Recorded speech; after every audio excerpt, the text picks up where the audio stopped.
ఇది ఎందుకు చెప్తున్నానంటే ఒకసారి మీరు ఈయన గురించి ఈ వీడియో ఒకటి చూడండి. ఆ టాక్సీ డ్రైవర్తో మాట్లాడుతుంటే చెప్తున్నాడు, పట్టణాల్లో టీడీపీ ఉన్న గ్రామాల్లో ఇంకా జగన్ పట్ల గట్టిగా ఉన్నారు సార్.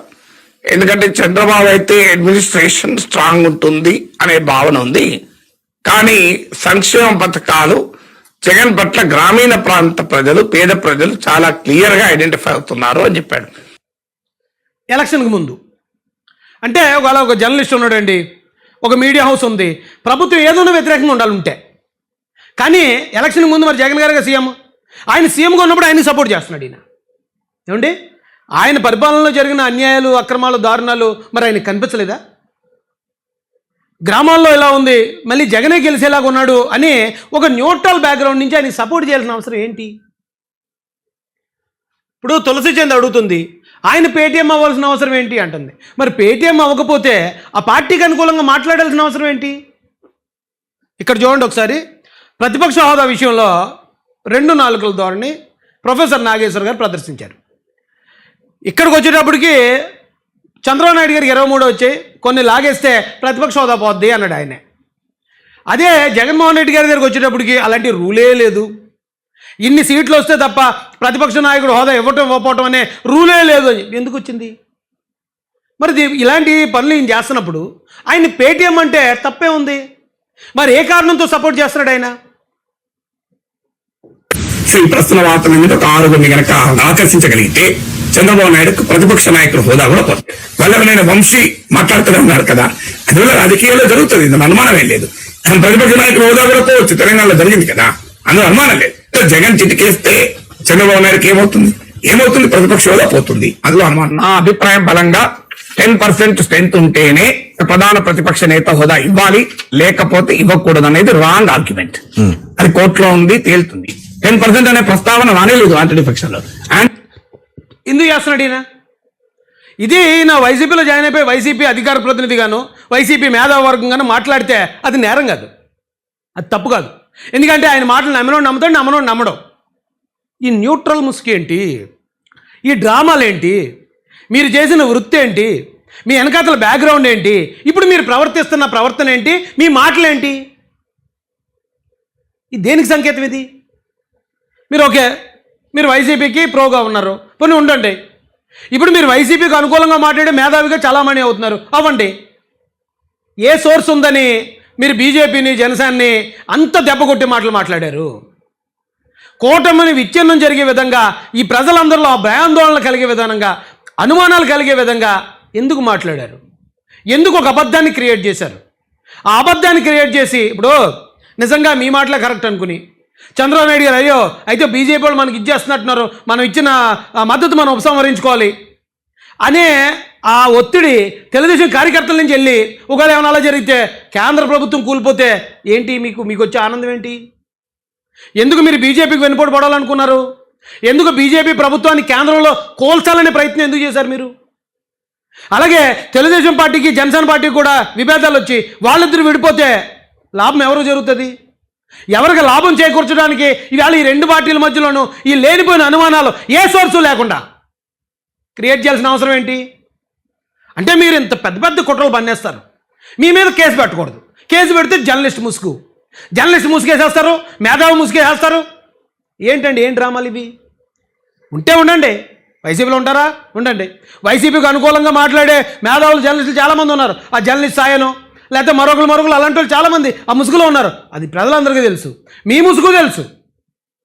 మీరు వైసీపీలో ముసుగులో ఉన్నారని తెలిసి మీరు ఈ రోజున ఇంత పెద్ద బ్లేమ్ వేస్తే చూస్తే ఎలా ఊరుకోవాలి?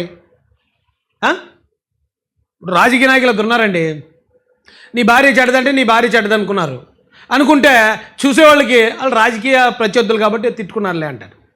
మీలాంటి వాళ్ళు వెళ్ళి ఫలానా వాళ్ళ భార్య ఇలా చేస్తున్నా పలానా చోట కనిపించిందంటే నమ్ముతారు ప్రజలు.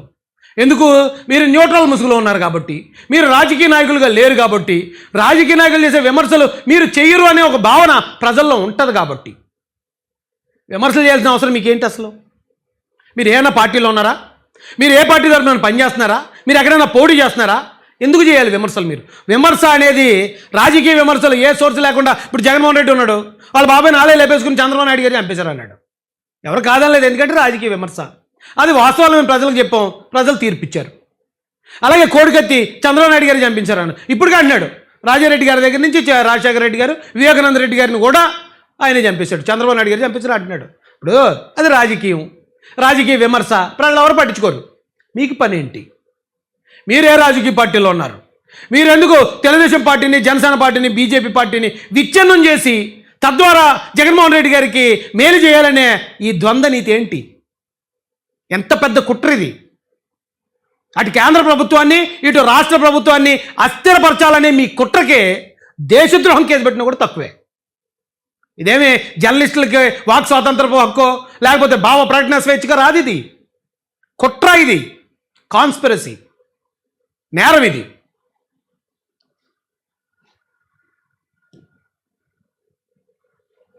ప్రతి మనిషికి సహనం ఉంటుంది. ఆ సహనాన్ని దెబ్బతీస్తే విశ్వరూపం చూస్తారు. ఇక్కడ ప్రొఫెసర్ గారిని అంటున్నారు కానీ ఎలక్షన్స్ టైంలోనే పవన్ కళ్యాణ్ చాలా స్పష్టంగా చెప్పారు కదా, కేంద్రం హెల్ప్ తో జగన్ పనిపడతాము అని చెప్పి. జగన్ నీకు ఒక రోజు చెప్తున్నా, కేంద్రం చేత నేను ఆటలు ఆడించకపోతాడు ఒక రోజు. ఇక్కడ కేవలం ఏముందమ్మా, అందులో ఏం తప్పు ఉంది?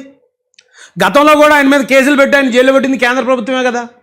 గతంలో వాళ్ళ తండ్రి అధికారాన్ని అడ్డు పెట్టుకునే ఆయన 1,00,000 కోట్లు చేశాడని 40,000 కోట్లు అంత అటాచ్ చేసి ఆయన జైలుకి పంపించారు కదా, అదే కేంద్ర ప్రభుత్వం. తర్వాత మరి ఇప్పుడు ఆయన ముఖ్యమంత్రి అయిన తర్వాత అక్కడ లెక్కర్లోను, శాండ్లోను ఇంత కుంభకోణాలు బీభత్సంగా జరిగాయి కదా. జరిగినప్పుడు ఆయన మీద చర్యలు తీసుకోవాలంటే ఏమే రాష్ట్ర పరిధిలో ఉండే నేరాలు చేయడు ఆయన. సిబిఐ, ఈడీ రేంజ్లో ఉంటాయి నేరాలు. మరి సిబిఐ, ఈడీ రేంజ్లో ఉన్న నేరాలని కట్టడి చేయాలంటే కేంద్ర ప్రభుత్వమే కదా చేయాలి. అవును, కేంద్రంతో చెప్పి మీకున్న మీ అవినీతిని అంతా బయట తీస్తారంటే ఏం తప్పు వచ్చింది? ఏం తప్పు వచ్చింది? పోనీ ఆ మాట ఆయన అన్నాడు సరే, మరి ఆ మాట ఆయన పబ్లిక్గా అన్నవాడు ఈరోజు ఎందుకు ఒప్పుకోడు? నిజంగా అవును నేను అడిగాను, ఆయన నేరాలు ఉన్నాయి కాబట్టి అరెస్ట్ చేయమని అడిగానని ఒప్పుకుంటాడు కదా. ఆయన నిజంగానే ఉంటే ఆయన వేళ వచ్చి ఖండించాడు. ఖండిస్తే మరి ఇదే ప్రొఫెసర్ నాగేశ్వరరావు ఏమంటే ఎందుకు ఖండిస్తున్నారు మీరు పలానా వాళ్ళతో అన్నాడు కదా, పలానా వ్యక్తి నాకు చెప్పాడు, ఇప్పుడు నా క్రెడిబిలిటీ దెబ్బ ఇలా ఉంది కాబట్టి నేను దాన్ని బయట పెడుతున్నాను, ఇదిగో నా సోర్స్ అని బయట పెట్టకుండా ఎందుకు ఆయన తోక ముడిచాడు? ప్రొఫెసర్ నాగేశ్వర్ గారు ఎందుకు తోక ముడిచాడు? ఎందుకు మాట్లాడిన మాటని నేను వెనక్కి తీసుకుంటున్నానని ఎందుకు అన్నాడు? అంటే అది అబద్ధమనే కదా. అంటే ఇది కుట్రపూరితంగా చేశాననే కదా ఆయన అర్థం. ఇది జగన్ గారికి మేలు చేయడానికి ఈ రెండు ప్రభుత్వాలను కూడా అస్థిరపరచడానికి ఒక కాన్ఫరెన్స్ని తెర మీద తీసుకొచ్చాడనే కదా అర్థం. ఆయనకి ఎలా సపోర్ట్ చేస్తారమ్మా?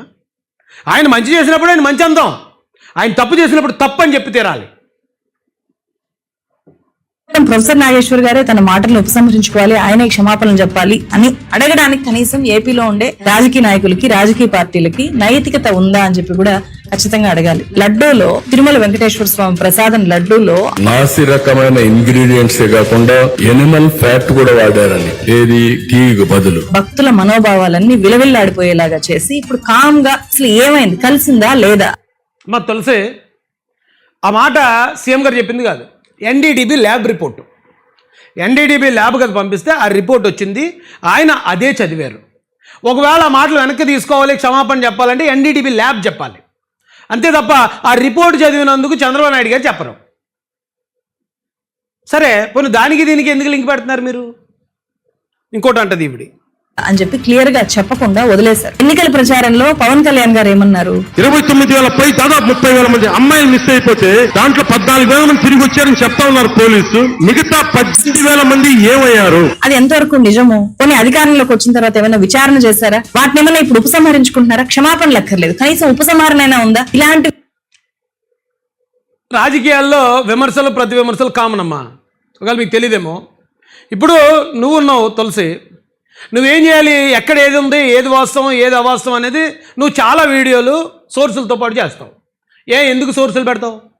ఇప్పుడు ఈవేళ నువ్వు ఈ వీడియోలో కూడా వాళ్ళు ఏం మాట్లాడారంటానికి సోర్సులు ఇక్కడ యాడ్ చేసావు. ఎందుకు సోర్సులు పెట్టావు? సోర్సు లేకుండా చెప్పేలేకపోయావా?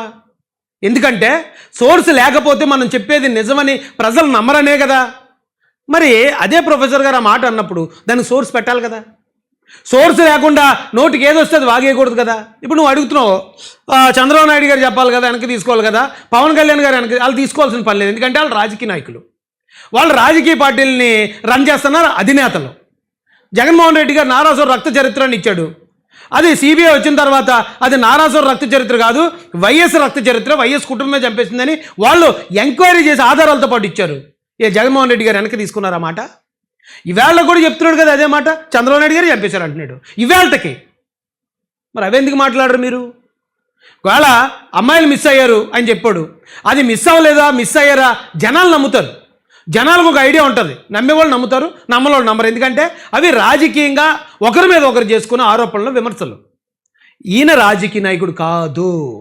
ఈయన ఒక పార్టీనే లేకపోతే ఒక వర్గాన్ని బేస్ చేసుకుని వాళ్ళ మీద ఇలా లేనిపోయిన అభాండాలు వేయటానికి ఆయనకి అవసరం లేదు. ఆయన రాజకీయ నాయకుడు కాదు. అది రాజకీయ విమర్శ కాదు, కుట్రపూరితమైన ఒక భయంకరమైన దాడి. అది నేరం అమ్మా. వాళ్ళు నువ్వు ఉన్నావు, అదే మాట నువ్వు చెప్పినా నేరం అవుతుంది. అదే ఒకవేళ జగన్మోహన్ రెడ్డి గారిని ఏదైనా నేను విమర్శిస్తే, నేను తెలుగుదేశం పార్టీలో ఒక కార్యకర్తను నాయకుడినో కాబట్టి అది మళ్ళీ నడుస్తుంది, అది విమర్శ. ఇలాగా న్యూట్రల్ ముసుగేసుకుని, మేధావులు ముసుగేసుకుని ఇంతంత పెద్ద పెద్ద కుట్రలు పన్నేయకూడదమ్మా. కుట్రలు పన్నేసేటప్పుడు సోర్స్ ఉండాలి. నువ్వు సోర్స్ లేకుండా ఎందుకు వీడియో చేయవో అది చెప్పు. నీ గుండెల మీద చేసుకుని నువ్వు ఆలోచించు. సోర్స్ లేకుండా ఏది పడితే అది మాట్లాడేస్తారా?